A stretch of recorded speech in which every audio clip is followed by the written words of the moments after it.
Hey, I'm Cliff. Welcome to the Culture Law Podcast. Welcome to Washington Law. This podcast is separate from my role as an attorney. However, it is my job to educate, teach, and put into context for you today. So that's what we're going to do. We're going to look at 5 categories of apps that your small business needs and give you some examples of what those apps might be. Let's get it rolling. So, we've got Mailchimp here. And Mailchimp, I think, was originally for email marketing. They've been bought by Intuit, which also owns Quickbooks. Another one I'm going to be recommending later. Mailchimp is going to be much more broader now. They're going to have email marketing. They're going to have SMS marketing, social marketing, Facebook. You can go through there and create a Facebook advertisement. That's really cool, especially if you want to do a Facebook advertisement and you don't have, you don't know where to start. You can start with Mailchimp. It says reach the right people. Put your people at the heart of your marketing with tools that help you get to know your audience. So you can see there's age ranges. You can do demographics. You can figure out if your marketing is actually reaching the people that you want to reach. All right, so create better content. This is cool for Mailchimp. They actually have a creative assistant that essentially designs with the images that you have on either your website or that you provide yourself. It's pretty cool how that works. Automate your marketing. Here's you can see like a funnel. I think that's what they're going for here. You get a lead in, it's tags them, it makes them as a new customer, then they get a welcome email, then you have the status of following up, and once again, automation is a big thing. You can use their data that they have, their probably proprietary formulas and info gathering to then do direct to consumer marketing.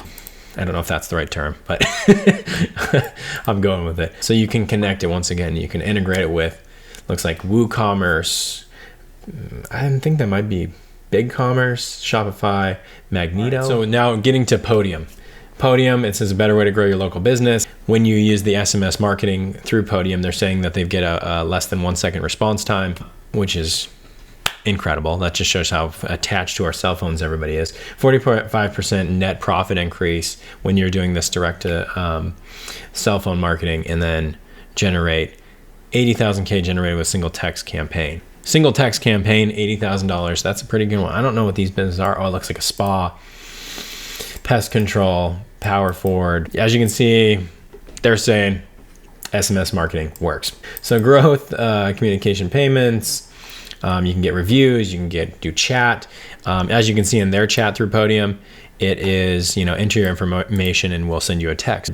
They can leave the website, but they are not going to leave their text messages. You can accept payments through text messages. That's cool. Probably a lot of people would be interested in paying through an SMS message. And then you can send your customers videos, like explainer videos and stuff like that. That's really cool. Think about if you went to IKEA and they're like, oh, buy this product and we'll send you a video explaining you how to do it to your phone. Make it almost too easy to do business with you. I think that's kind of the goal for every business. Make it as simple as possible so that people don't have to exert or spend a lot of calories to interact with your business, and the phone is just the easiest way to do that. I would, kind of equate Airtable to is a very smart spreadsheet. Not only is it a spreadsheet, but also a database. As you can see from the chart here with, different fields with statuses and audio files and regular files, PDFs, and you can put them all into a spreadsheet. Very cool. Very, I think that more and more spreadsheets are smart like this, where you can actually insert things into the fields. But this was kind of the original one that allowed you to do that. Trello is more focused on, I would say, projects and tasks than Airtable. Airtable is a little bit more broad. And then also Trello, I think it integrates with Google, and you can actually get to Trello through your Gmail inbox. As you can see, who the companies that use Trello are Coinbase, Zoom, John Deere, Google, Visa. It looks like there's some enhanced features that they've put into Trello since I've even used it. Maybe there's this calendar. They have more of a focus on time, calendar, maybe spreadsheet integration, which is cool because I think that's what it needed. No code automation. As we all know, nobody wants to do computer code. So if you can do automation through Trello, that's awesome. Integration, top work tools. And really that's the key, to all of this. And we're going to discuss automation at the very end of this with some apps. Accounting software.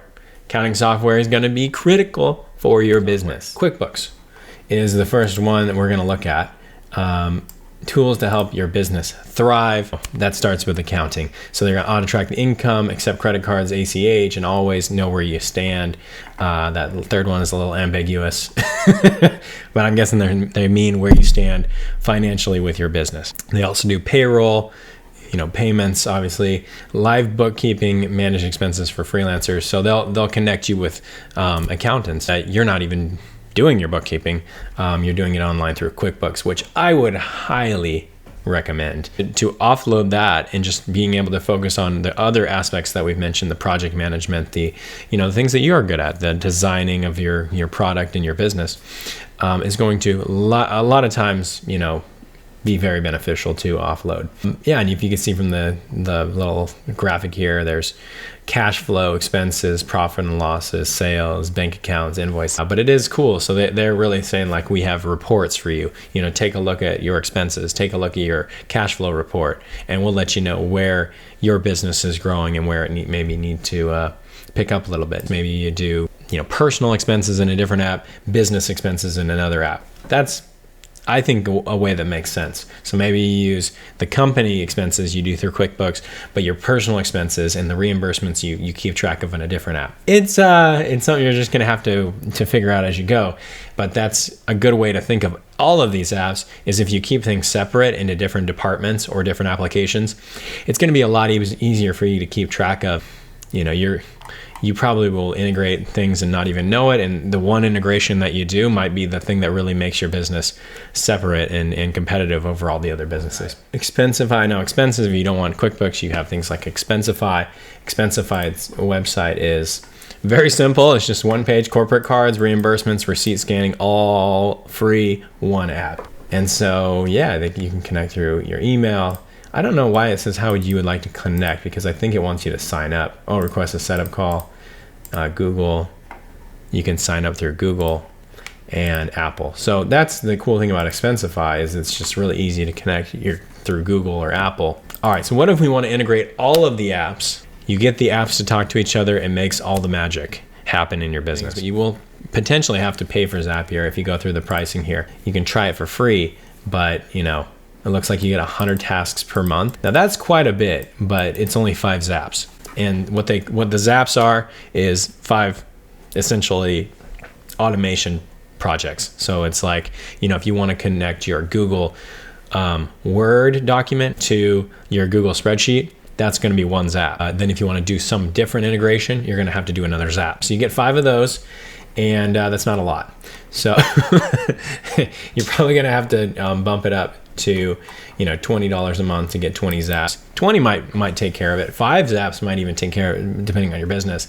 But what I personally have found is that this is something you're going to probably like, and so you're going to want to use, and you're going to want to probably have more zaps. The good thing is there's other alternatives. So you might use Microsoft 365, and they have Microsoft Flow, also known as Power Automate. I don't know why the name is a little bit confusing on that, but we'll go to Microsoft Flow. I call it Microsoft Flow because I'm just used to calling it Flow. I guess it's called Power Automate. So this is obviously going to integrate all of the Microsoft products probably very well, because it's created by Microsoft. So, Microsoft Word with Microsoft Excel, with Microsoft all of that. And then also you're going to be able to connect a lot of other apps, which is awesome. So you're going to be able to do this, set it up one time, and then use it over and over and over again. And they're saying boost efficiency, enhance workflows with artificial intelligence. So cool. Automate anywhere, anytime. Discover which automation solution is right for you. You can start an assessment. Maybe try that assessment, and maybe that's a good place to start. But really, I think this is something you're going to want to use in your business, especially if you're using Microsoft products. And I don't think a lot of people know about Power Automate. So this could be really the thing that separates you. And you can see some of the automations that they're using through Microsoft. Thanks for watching. This has been an awesome trip for me through all of these applications. I really enjoyed talking with you all about it. If you can subscribe to the channel, we can put out more videos like this. We can crack the code on the Google YouTube algorithm, and we can keep it rolling.